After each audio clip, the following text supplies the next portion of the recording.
എമ്പുരാൻ 2 ഒരു ബിസിനസ് തന്ത്രമോ അതോ പരാജയം മറയ്ക്കാനുള്ള ഒരു കാരണമോ? മലയാളം ഫിലിം ഇൻഡസ്ട്രിയിൽ ഏറ്റവും പ്രതീക്ഷ ഉയർത്തിയ ഒരു ചിത്രമായിരുന്നു 2019 പുറത്തിറങ്ങിയ ലൂസിഫർ.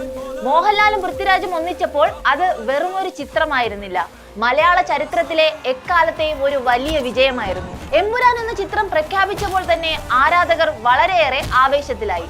എന്നാൽ ഈ സിനിമയിലെ പുതിയ നീക്കം ഒരു ബിസിനസ് തന്ത്രമാണോ? അല്ലെങ്കിൽ പരാജയത്തിൽ നിന്ന് കരകയറാനുള്ള ഒരു മാർഗമോ? എന്തൊക്കെയാണ് നടക്കുന്നേ?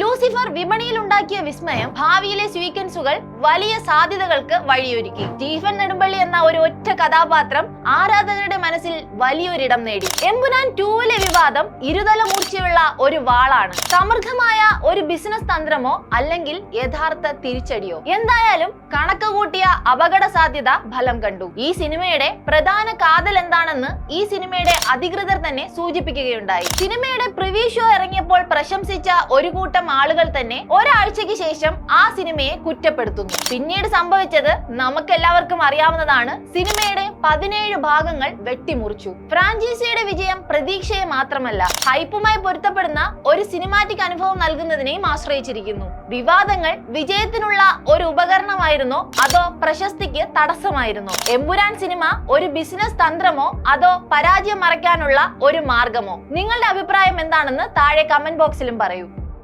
ബോസ് വാല, ബി ദ ബോസ്.